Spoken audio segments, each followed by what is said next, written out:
Hello बच्चों, की हाल चाल? सब बढ़िया? मैं भी बढ़िया। आप बढ़िया, मैं भी बढ़िया, सब बढ़िया।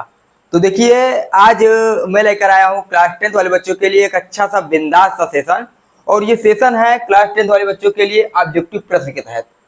क्योंकि भैया देखिए, जो क्लास 10th वाले बच्चे होते हैं ना, तो उनके अब तो भैया क्लास 12th वाले बच्चों के लिए आ गया है। कोई दिक्कत नहीं, 10th वाले या 12th वाले यूपी बोर्ड वालों, तैयार हो जाओ महासंग्राम के लिए। ठीक, तो क्लास 10th वाले के लिए मैं लेकर आया हूँ ऑब्जेक्टिव प्रश्न।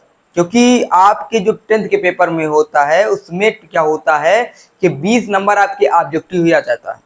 अब भैया उसमें क्या करते हैं, बहुत होशियार लोग होते हैं जो तुक्का लगा के आते हैं, और बहुत से लोग टैलेंटेड बच्चे होते हैं जो सही से सब लगा के आते हैं, 20 के 20 सही करके आते हैं। तो इसमें क्या होने वाला है, उसी के लिए मैं लेकर आई हूँ ऑब्जेक्टिव, महत्वपूर्ण ऑब्जेक्टिव, वो भी क्लास 10 के साइंस से। तो देखिए, क्लास 10 का विज्ञान है, और क्लास 10 के विज्ञान में रसायन विज्ञान है। देखिए, हमारा जो विज्ञान होता है, साइंस होता है, साइंस 3 पार्ट होते हैं: जीव विज्ञान, भौतिक विज्ञान और रसायन विज्ञान। ठीक, तो आज हम बात करने वाले हैं अपने क्लास 10 के विज्ञान में रसायन विज्ञान के बारे में। और रसायन विज्ञान के 4 चैप्टर हैं। लास्ट वाला चैप्टर हमारे सिलेबस से आउट है, कोई दिक्कत नहीं। ठीक, तो रसायन विज्ञान के 4 चैप्टर है। पहला चैप्टर है रासायनिक अभिक्रिया एवं समीकरण। दूसरा चैप्टर है अम्ल, क्षार और लवण, धातु अधातु, कार्बनिक यौगिक। बस यही 4 चैप्टर है जो आपको 22 या 23 नंबर काम करने वाला है। ठीक, उसके बाद हम इधर से देख सकते हैं कुछ ऑब्जेक्टिव प्रश्न है, बहुत ही इंपॉर्टेंट है, निचोड़ रट लीजिए, बस इतना जानिए। ठीक, तो ऑब्जेक्टिव प्रश्न है कि अल्कोहल और अम्ल के साथ होने वाली अभिक्रिया, मोस्ट इंपॉर्टेंट रिएक्शन आपके थ्योरी, आपके ऑब्जेक्टिव, आपके किसी भी प्रश्न में ये आ सकता है। अगर 10th में हो तब भी, क्लास 11 या 12 में तब भी। ठीक, जो बच्चा देख रहा है कोई दिक्कत नहीं, हम ये नहीं कि 10th वाले को पढ़ाते हैं, 10th वाले के लिए नहीं, हम ऑल स्टूडेंट को पढ़ाते हैं। ठीक है, किसी भी क्लास में हो, आप अगर साइंस में पढ़ना चाहते हो, कुछ नया सीखना चाहते हो, तो हमारे चैनल से जुड़ जाए, कोई दिक्कत नहीं। देखिए, हो रहा है कि अल्कोहल और अम्ल के साथ होने वाली अभिक्रिया, तो हम एक ले लेते हैं। देखो, पहले हम ले लेते हैं एक अल्कोहल। क्या होता है रिएक्शन, देखिएगा, इधर से देख लीजिए। ये मान लो हमारा हो गया रफ कार। हम लेते हैं अल्कोहल CH3, या फिर हम ले लेते हैं C2H5 OH, ये हमारा हो गया अल्कोहल। उसके बाद हम बात करते हैं, इसको मिला देंगे, एक होता है अम्ल CH3COOH, ये होता है एथिल अल्कोहल, ये होता है एसिटिक अम्ल। ठीक, जब इसका रिएक्शन होता है, चलो इधर रिएक्शन हम यहाँ से कर देते हैं। ठीक, इधर से कर लीजिए। चलो, जब इसका रिएक्शन होता है तो क्या होता है, एथिल अल्कोहल और CH3COO, यानी जल बाहर निकल जाता है। क्या होता है, जल बाहर निकल जाता है। ठीक, OH और H लिख करके माइनस का होता है H2O, यानी जल बाहर निकल जाता है। बचता क्या है हमारे पास, CH3COO C2H5।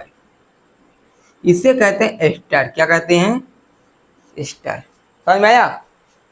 यानी अल्कोहल और एसिटिक अम्ल से जल निकल जाता है। भैया देखिए, कुछ ना समझ में आए तो क्या करना है, बहुत देखियो, नहीं देखिए, सिर्फ पानी निकालना है। क्या करना है, पानी निकालना है। ठीक है, तो C2H5OH, OH और H से हमने पानी निकाल दिया, तो क्या बन गया, एस्टर। क्या बन गया, एस्टर।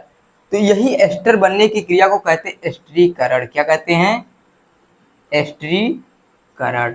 तो अब देखिए, अल्कोहल तथा अम्ल के संयोग से जो क्या लिखा है, अल्कोहल और अम्ल के साथ होने वाली क्रिया, अल्कोहल और अम्ल के साथ होने वाली क्रिया एस्टर बनता है, और क्रिया क्या कहलाती है, एस्टरीकरण। तो कौन सा ऑप्शन सही लगा है, ये देखिए एस्टरीकरण, ये वाला सही हो जाएगा। ठीक है, तो कोई दिक्कत? अब देखिए, साबुन बनने की क्रिया को साबुनीकरण, हाइड्रोजन निकलने की क्रिया को हाइड्रोजनीकरण, और जल अपघटन, यानी जल के वियोजन होने, अपघटन होने की क्रिया को, वियोजन होने की क्रिया को जल अपघटन कहते हैं। समझ में आया? उसके बाद आगे हम बात करते हैं, कांसे की प्रतिमाएं बनी होती, बहुत इंपॉर्टेंट, इतना इंपॉर्टेंट है कि आप पूछ नहीं सकते। यहाँ पूछा जा रहा है कांसे की प्रतिमाएं बनी होती हैं, कहीं कहीं पूछ लिया जाता है कि कांसे में कौन सी पदार्थ पाई जाती है, किसका मिश्रण होता है, कांसे में किस चीज का मिश्रण होता है। कांसा जरूर आता है आपकी बोर्ड एग्जाम में। ठीक, कोई दिक्कत तो है नहीं, 1 मिनट रुकिए, अभी आ रहा है। ठीक है, काम देखिए।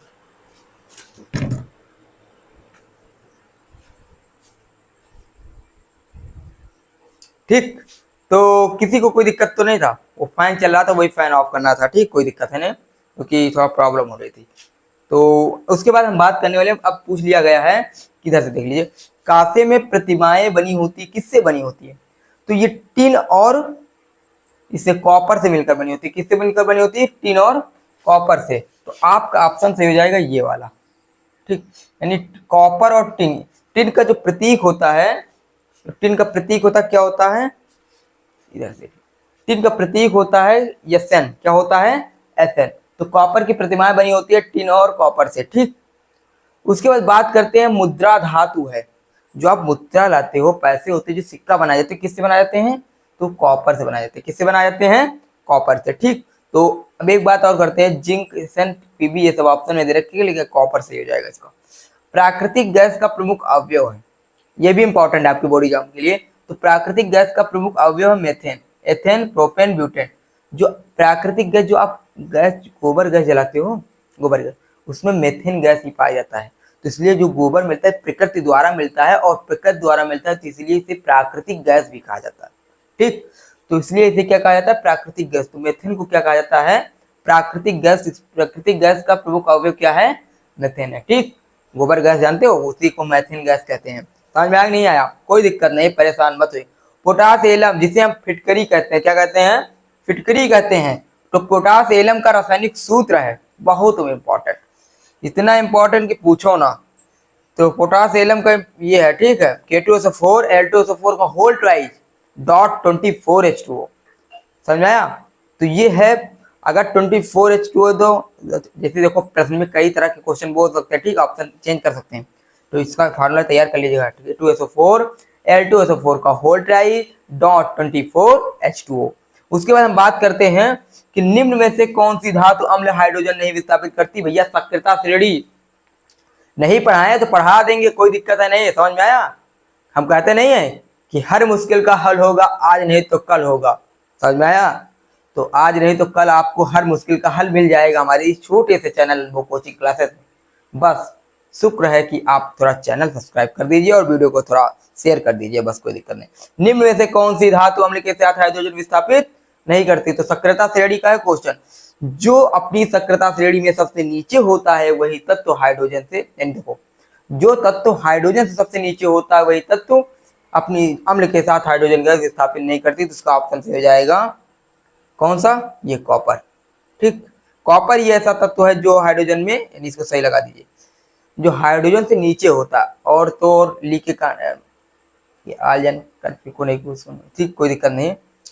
उसके बाद बात करते हैं शुद्ध जल का पीएच मान। पीएच मान से इतना क्वेश्चन पूछा जाता है, इतना क्वेश्चन पूछा जाता है यूपी बोर्ड में, पूछो ना। समझ में आया? तो पीएच मान से शुद्ध जल का पीएच मान भैया रटे रहो 7 होता है। कितना होता है?